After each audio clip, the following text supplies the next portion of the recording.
Hey. It's like ho, ho, ho. And if you can see me on the video screen, you know I'm ready for Christmas with Santa Chewy. Welcome to episode 85 of Scar Bears. Those of you listening on the podcast have no idea what's going on, and sometimes that's okay. I'm Chris D.T. Gordon. As always, it's a blessing to have you here with me today. And thanks always to Nate and Britton Barron helping me with the post-production side of this wonderful little mess we call my message. If you want them to work on your technical projects, just find them at Nate Barron. Well, folks, as you can see, if you're watching YouTube, my sweater, you know that it is reaching the holiday season.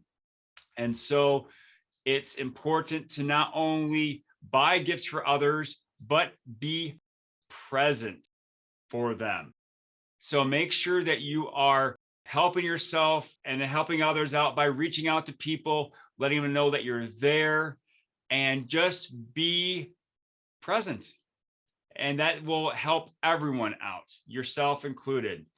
And speaking of gratitude, I know I didn't say the word, but you know where I was going if you've been with me at any length of time.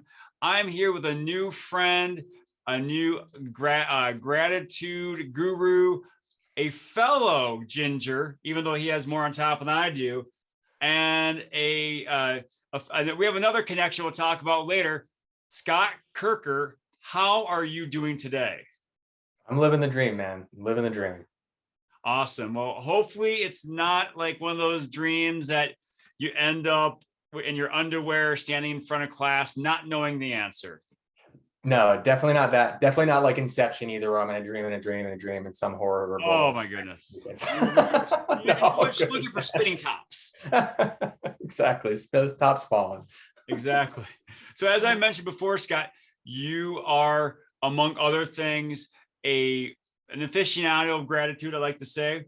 And while we both practice gratitude on a daily basis, you have taken it to another level. Would you mind sharing how you've done that? Yeah. So actually, my co-founder and I have actually launched a social platform built entirely on gratitude. The idea being, rather than just keep gratitude as something that's done personally and private, it's something that is shared outward and inclusive of others. Given all the direction that we've seen in social and the fractious nature of what's going on there, it just seemed to us that gratitude could be such a powerful, unifying, possible way to get everyone together, a way to make a social platform built on positivity, but also inclusive of something like, positive mental health, improvement. So we wanted to make gratitude the foundation of a social experience, rather than just something that you keep to yourself. No, and again, if people know my story, you know how much my message aligns with this. And so I greatly applaud your efforts. But from what I understand, this is not what you had intended at first, correct? No, I definitely did the entrepreneur's journey where when I left finance and M&A a few years back, and my wife was kind enough to give me sort of a little bit of leash to go explore startup ideas, because she had known I always wanted to do something entrepreneurial. I actually had started, believe it or not, in an idea that was based in end of life services, which is kind of a strange place to actually get to where we came. But what ended up happening is I built an app called Ultimately. That was my first app that I had launched before Grativerse. The idea being, it was a proactive space to build a digital legacy that you would hand forward to future generations. The idea being, like, we're building a digital legacy every day, but we're doing it basically by accident. We're liking things, we're posting stuff on Facebook, we're buying stuff on Amazon. Like we're leaving a pretty heavy digital footprint about who we are, at least in what we want to do on our social spaces.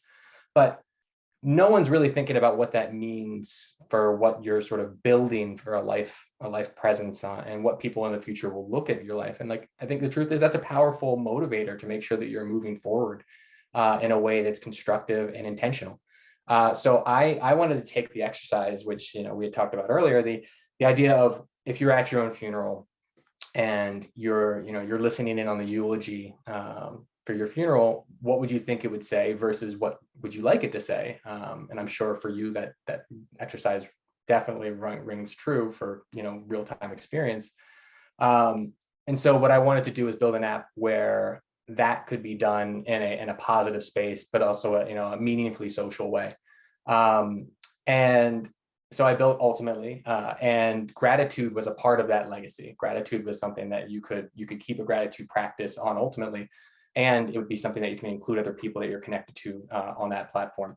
It was a part of a bigger whole, forward-looking digital legacy for a lot of people, and there was a lot of legacy built. That concept was, and things that we can do with it, but it takes too long to translate. And so people, you probably know, it's 10 seconds. You got 10 seconds to translate your message about what you're trying to do and what it can do for people. And ultimately, it just took too long for that message to transcend. What was working in that platform? What did people like? Scott, I'm sorry. I'm having some awful tech issues here. And I think this will get fixed on the backside. Sure. But if you can go back to where you started talking about how, I'm not going to take you all back, but so how Ultimately was involving the gratitude component. Sure. Yeah, sure. And then start from there. And then Nate and Britton, just please maybe start it in 10 seconds, and then we'll go from there. So again, start talking about the Ultimately, app. There was a facet of gratitude. Gratitude, yes. Yeah. So whenever, yeah. So call it now. Okay. So, and on Ultimately, we had this feature related to gratitude, where as part of your legacy, you could keep a gratitude practice and also include people in that gratitude in sort of a social collaborative way. So you could tag people, they could tag you back in a gratitude practice. And that was actually one of the areas that had the most use and had a lot of positive response. And so while the idea of a digital legacy that you were building day to day, that you were going to hand to next generations, was like a fairly intimidating concept, and it was difficult for people to sort of latch onto in 10 seconds, which is all you have in a tech product. That area was something that had people using it on a frequent basis, and it was bringing people joy. And I knew there were benefits that were coming from gratitude, from my own research and in the area, and from my own life coaching program. The value of people keeping a gratitude practice, whether it's pen and paper, or on an app, or whatever it may be, there's innumerable benefits. There's so many. And so what we decided to, rather than focus on trying to figure out how to translate a huge concept like enduring legacy and how to translate it to day to day and work on that, we decided let's focus on something simpler that was still going to have many benefits to our users. And I think more importantly, could be a really nice, solid social foundation for a better direction of social. And so we said, let's focus there and move forward with that. So first of all, I want to let you know that I definitely appreciate, your focus on gratitude, and I'm a little jealous that I wasn't able to get on it first. I'll say right now, but I want to know how have people reached out to you to let you know that this is something that they've needed, or something that has impacted them in a positive way? Well, I think it's actually pretty obvious. I'm literally, I eat my own dog food. I'm on Grativerse all the time. And one of the things that I think is really important about what gratitude means, and I think this is something that you hit on your own materials and your own story as well, is gratitude is a misconception that it's puppies and rainbows. It is not. It is a wide spectrum of emotions that we exhibit and have all the time. Because the truth is, most of us have, even if we're having great days, there's only so many moments of puppies and rainbows in a day, but there's a whole spectrum of things that you can experience that, you can learn from, you can grow from. And so what I see when people go to Grativerse, I see things that are a whole spectrum of my kid did something cute, which is great. That's awesome. to like, I'm really glad my colonoscopy came out clear. Like, like, but I can see it in real time, what it's doing for people, and the action of like, and I had a user who recently came on who's like, I'd never been on social before, but now he's a poster on Grativerse, and like there's something there that's just completely, it's a different animal, but I get to see it in real time, so I don't have to sort of guess at it. I don't have to find these one-off conversations. I can see it. That's awesome. And yeah, and definitely with those puppies and rainbows often comes poop and rain. So you have to know, how to find that silver lining to stay with the weather metaphor. And so it's called Grativerse.io, correct? That's the website. The app is just called Grativerse. Okay. So, yeah. All right. And so how long ago did it launch? We're on month 2. So we are in the nascent days here of Grativerse. It's really fascinating because, when you think about all the other major platforms and you think about what they became, many of us saw the social network and like, Facebook tripled every second and like, that's great. But like, how many people fit in that bucket? It's like almost zero. So it's really strange to be at like T0 of a social platform. And the fact that, we have people who are coming on, referring other people, it's really exciting.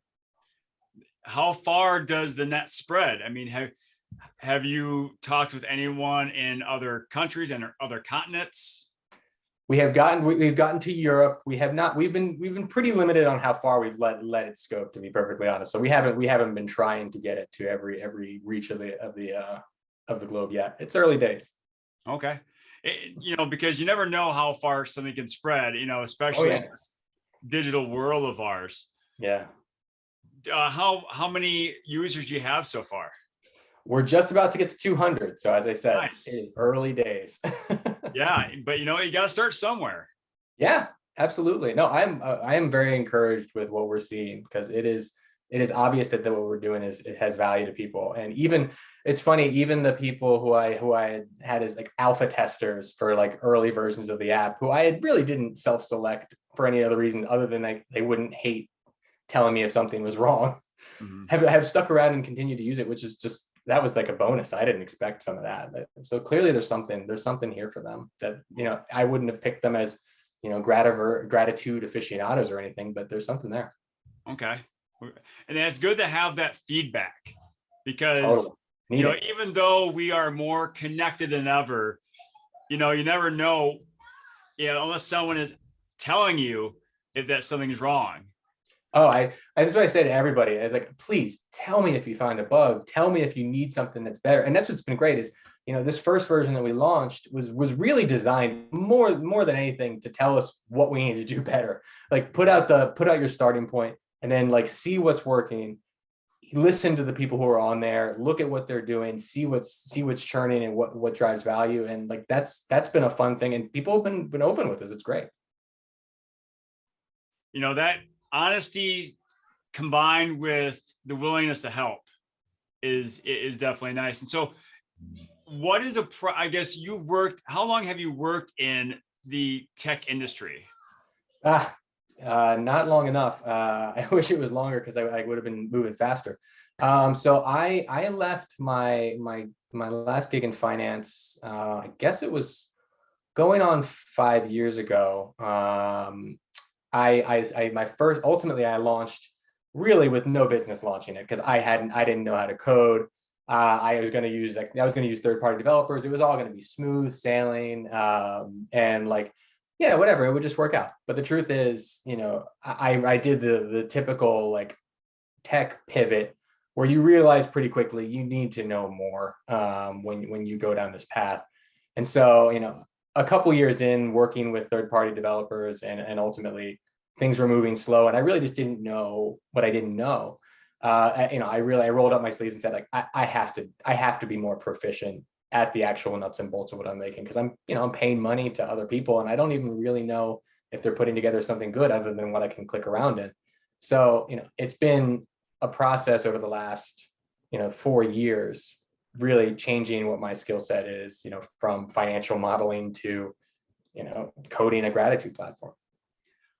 What is the most surprising obstacle you've come across?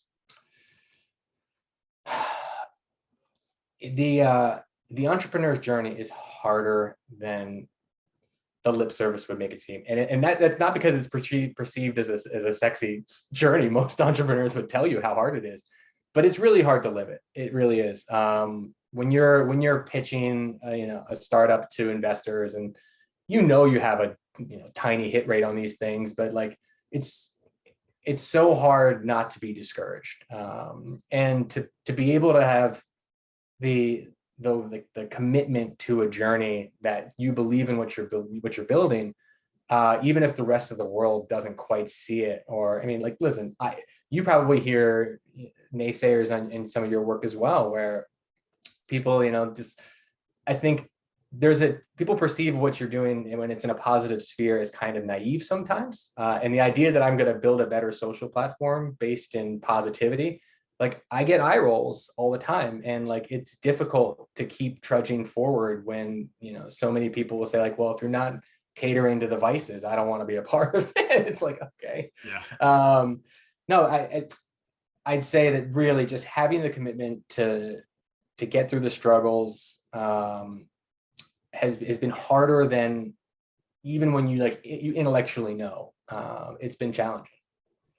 As you said before, I definitely understand where you're coming from when it comes to those struggles. Even today, I was talking with a potential, speaking client, and they outright said no. And by their tone, I almost felt like there was, I could have perceived it as my message was not good enough for them. Yeah. But at the end of the day, you have to know what you're doing, what you feel you're doing is right. Yeah. And my message may not have been right for that school, maybe for that one person, the decision maker. It's not my place to say, it's theirs. And if they say it isn't, okay. But I have more than a few other places I could look to see if people could use my message. And so I absolutely agree with you that you have to understand, and you have to be comfortable enough with what your purpose is to know that it's not going to be, as we said before, puppies and rainbows. I think I know this is ballparking huge at a huge level, but the average overnight success takes about 10 years.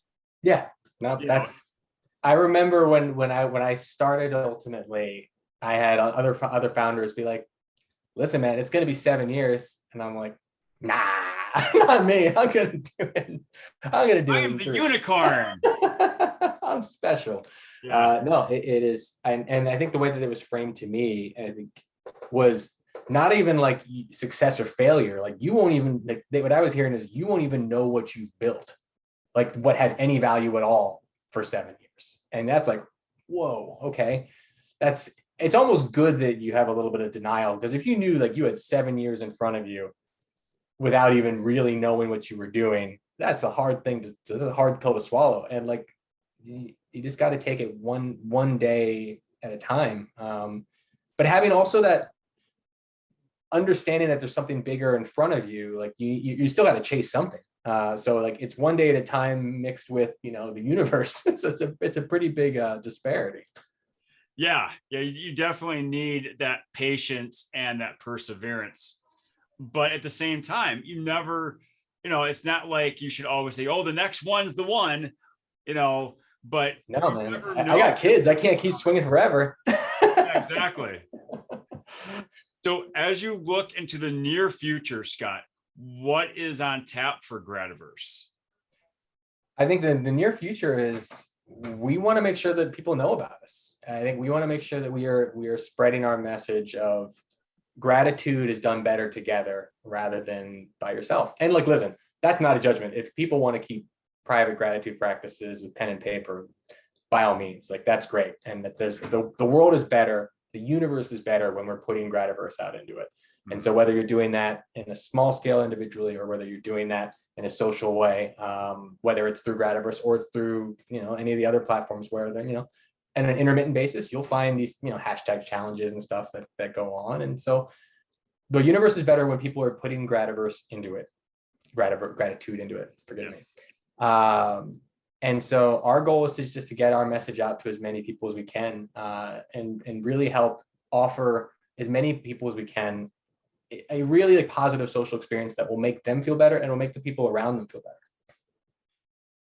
I really am excited to see what comes of Grativerse, because I was just thinking, yeah, I don't see a lot of people getting on here and trying to start up like a negative Nancy surge and trying to be negative, because you have all these people who are yearning for a place to feel and to practice gratitude.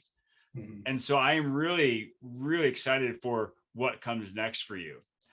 So, well, I guess since we are talking about gratitude, I want you to take 5 seconds here. I want you to find something in that space that you occupy right now and tell me something you're grateful for and why you're grateful for it. I mean, oh yeah, so I'm going to go with the internet because I'm talking to you right now and you are in Minnesota. that is magic. Like you were right. It is, we take for granted, like Louis C.K. got himself in some hot water with good reason, but like, listen, some of his material on this was perfect, where he's like, we get mad at our phone when it takes 1 second to load something. We have all of the world's information and can talk to anybody anywhere on the globe within a few seconds. That's magic. And that's a gift. And like, there's some drawbacks. It's not perfect, but like you and I talking right now, because of the, the World Wide Web, because of the internet, is you have to appreciate it. You have to. It is funny that you mentioned that. The other day, I butt dialed someone across the country because I was chatting with them on Messenger, and I put my phone down. I actually sat on it, and all of a sudden I hear the ring. Like, oh, no, click. I just realized 50 years ago, that was Star Trek. Communications. And that was them trying to save the universe. Here I sat on my phone and my rear end called someone across the country with the same type of technology. Yeah, no, it's very amazing. Yeah, it's easy to to take a sense of complacency with it, when actually we should feel more reverence for it and feel grateful. And I definitely agree that I'm grateful for the internet as well, because I get to talk with you and learn so many new things about the tech world. Yeah. On the other side of having an app. Yeah. So, I greatly appreciate your time, Scott. And before we wrap up, what is one thing that you want to communicate to someone who is looking at either building an app or maybe trying to find a way to express themselves, but they may have that trepidation that it might not be the right move for them? So here's what the app is really the easy part, and that's the crazy part. The technology nowadays is not at all the challenge. The challenge is doing what you're doing, and it's building an audience, and it's building a group of people engaged that are willing to give you their attention, because everybody's got a million things that they can do at any moment on the internet that we talked about. So like I think that there's a misconception that like, if I want to get more people, I should build an app. The truth is, like, maybe, but really it's building your audience is going to be way harder. Building a user base for us, getting the word out about what we're doing when there is like a few million apps that people can download. That's the hard part. That shouldn't be a reason not to do it, but it should be something to consider when, like, I spent the last year basically with my co-founder, Tom Eberhardt. We spent the last year building Grativerse, basically. So, and it took this not full year, but a good chunk of full-time coding for a number of the months of the year.